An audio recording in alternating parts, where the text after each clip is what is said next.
Welcome to Chymick Gaming. I'm your host, Chymick, and this is another deep dive into the ocean of lore surrounding the Legend of Zelda.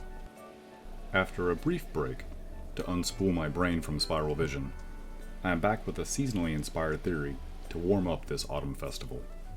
This will be a theory for the entire legend, with an extra shot of Tears of the Kingdom at the end. So break out the well-worn pants and throw on a seasonal sweater, because this time we're digging into the rich dirt surrounding the legend's use of the pumpkin patch. Warning up front, where pumpkins grow, there are bound to be rabbit holes. Are you ready to dive in? Wonderful! The pumpkin patch debuted as a prominent visual element in Twilight Princess, and was found in Orden Village. These pumpkins were even referenced as Orden pumpkins when seen outside of the village. Its abundant seeds created a source of ammunition for the slingshot, and its narrative use in cooking improves Yeto's simple soup so that it restores more hearts when consumed. The pumpkin patch reappeared in Skyward Sword, this time located in Skyloft, 2 smaller pumpkin patches on the main island, and 1 large patch behind the Lumpy Pumpkin public house. The pumpkin-themed pub served a pumpkin soup that is favored by the Knights of Skyloft, and is even used to restore the senses of Levius, the Sky Spirit, after he recovers from an illness.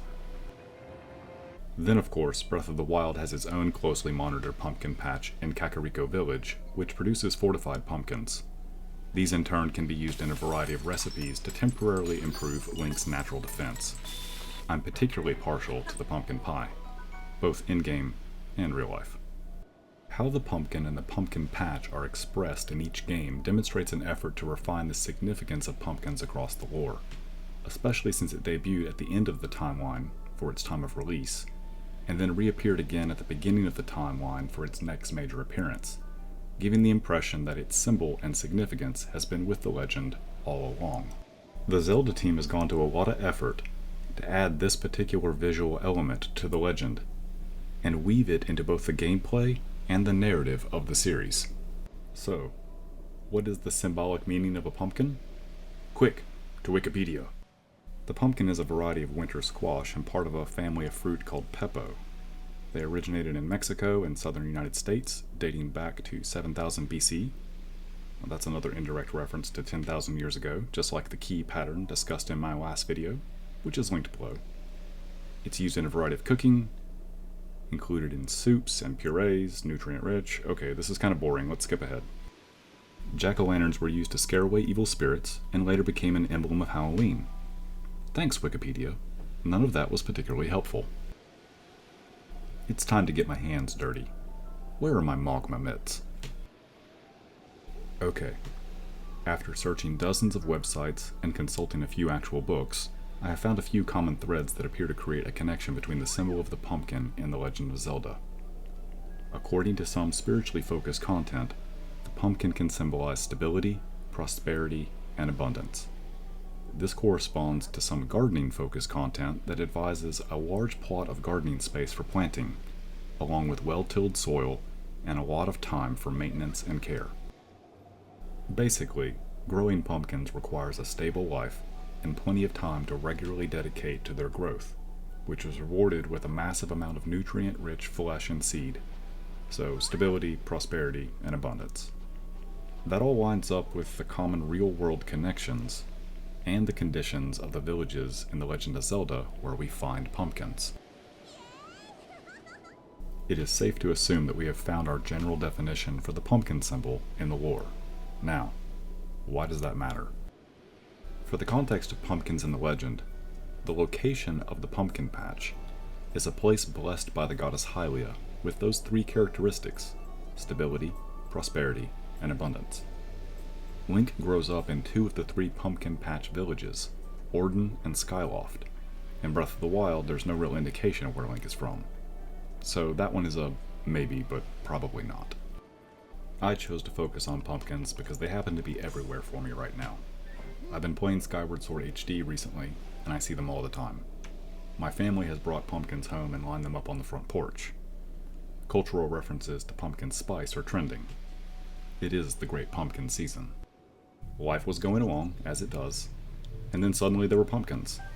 Rather like in The Legend of Zelda. Suddenly, as of 2011, there were pumpkins across the entire space-time continuum, a brief use of the jack-o'-lantern theme has evolved into something more intentional. With each new entry, this Peppo of possibility has been refined, which in turn tells us that the Zelda team is constantly reshaping the legend while strengthening and expanding their tools to do so. Bottom line, the symbols for the Legend of Zelda have been changing over time. They are continuing to change right now as Tears of the Kingdom develops. Their use has become much more intentional and therefore much more meaningful. That is the point of revisiting these reoccurring elements. They are meant to grow over time and mean much more to us each time they come into season. As we move into a new season of Zelda lore with Tears of the Kingdom, we should keep in mind that the legend is growing, and this growth is good. Thinking about pumpkins, where they grow, and what they represent, it does raise questions about the cooking pot mechanic moving forward from Breath of the Wild. Are the locations of certain food items and the placement of cooking pots going to change in Tears of the Kingdom? Could this be one of the motivating factors for transitioning back and forth from the sky to the land below? What exactly grows far above not just the tree line, but also the highest mountains as well? If Skyward Sword is any indication, pumpkins can. Pumpkins can grow anywhere that has good soil on well-tended land and patient care. Pumpkins are filled with possibility. And seeds. Lots of seeds. But as the gardening gods taught me, location is important. Despite Tears of the Kingdom having a lot of real estate in the sky, none of Skyrule that has been shown so far looks to be particularly well tended by a stable and prosperous community. Maybe at one point in time, but not by the time Link is traveling through it. So perhaps there will be some sort of ecology up there, but it's not a likely place for a pumpkin patch. Unless the pumpkin was planted on the ground, and then the ground was lifted up. The where of things has taken root in my mind recently as I have thought about both pumpkins and about Tears of the Kingdom. Oh look, a rabbit hole. Let's see where it goes, shall we? Are we really sure that Skyrule is a series of Skyward Sword style islands that are descending?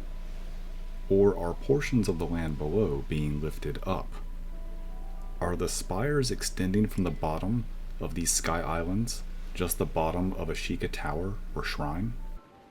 Hyrule Castle is seen rising into the air, with Malice beneath it, ripping up the stone and holding it in place. However, Hyrule Castle is the lowest point of Skyrule that we have seen so far.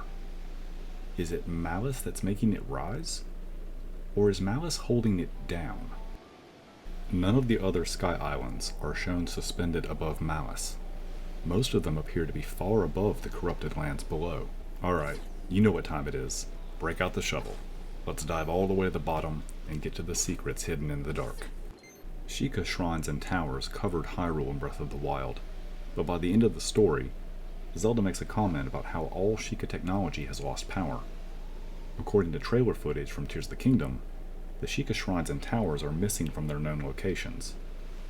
What do these locations look like without those installations? Or rather, more importantly, what was there before the Sheikah built on top of it? What is above, and what is below? The more often I have watched the Tears of the Kingdom trailers, the more suspicious I have become of how that footage is edited to give a sense of direction and orientation. Location is the necessary context for everything that we are seeing, but it's all out of sequence, and that creates some very interesting illusions. We have no reason to believe this mummified Ganondorf is beneath Hyrule Castle based on where we see him, but the sequence in the trailer sure leads us to believe that is the conclusion. A sequence that is clearly not in chronological order. That makes it movie magic. So if not Hyrule Castle, where else could it be? After crawling over every inch of Hyrule, where could they possibly be hiding a place like this? I was wandering around Hyrule between bouts of star fragment farming recently, when old details started to become new again, namely, the Great Plateau. Geologically speaking, this shouldn't be here, and the visual details in-game support this. The plateau is surrounded by walls on most sides. In the places where the wall has given way, we find fill dirt.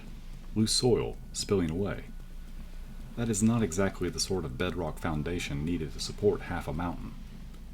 There are also the ruins of Gate Town. Location is everything, especially with such an easily deciphered name. We know exactly what this place was. It was a small village, just outside of a gate important enough to name a village after.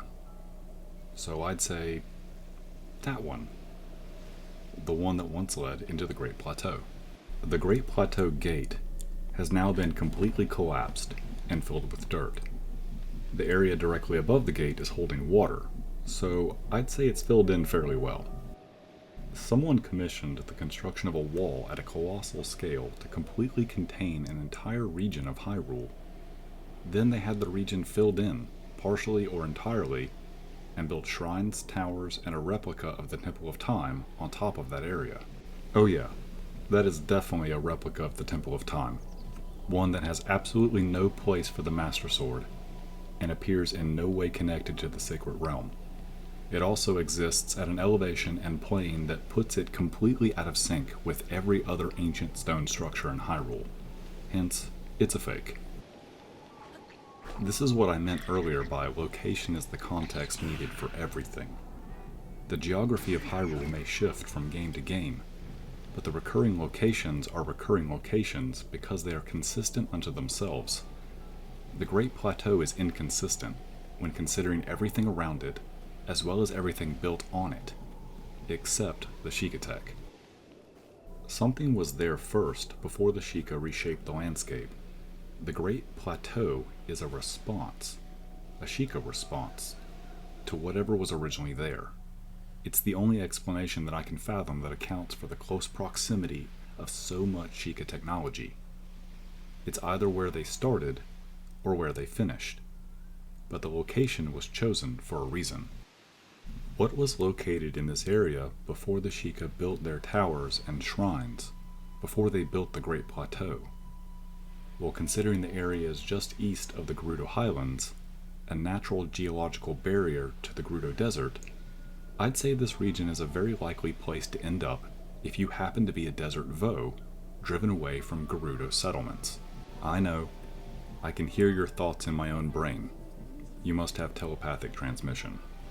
Chymick, how in Hyrule have you jumped to the conclusion that any Gerudo men from the distant past ended up settling in this area that became the Great Plateau? That's insane, right? I agree. It's pure speculation. All I have to go on is the suspicion that the Great Plateau was artificially constructed, its proximity to the Gerudo Desert, and the burning desire to know where this gigantic temple is located.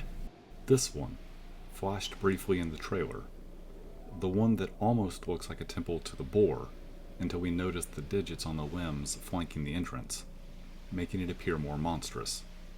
Regardless, this place is massive. Sure, it could all be underground, but under what ground? As for the Desert Vo, that was the final piece of the puzzle that I needed from the remaining trailer mysteries. The symbol on the altar, and in Ganondorf's jewelry. It drove me as mad as a hatter with how familiar it was, but I couldn't place it. Until I started to re-dye the colors of all my Breath of the Wild outfits. I like to play virtual dress-up. When I dyed the Desert Vo outfit black, the pattern on the chest and arm popped out, and revealed why I was so familiar with the symbol, but couldn't place it. It's the symbol of a Vo.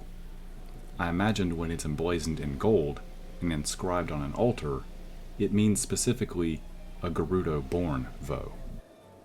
The light bulb went on.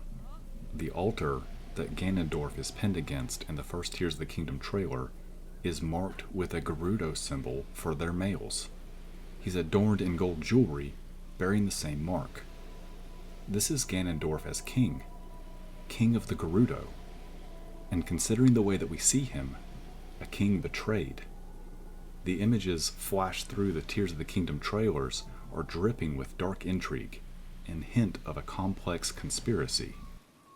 And if this tragic end to a Gerudo king is hidden under the Great Plateau, then that would mean that the Sheikah covered it up, built on top of it, and possibly use the power flowing off of the betrayed Gerudo king to power their technology, specifically the Shrine of Resurrection.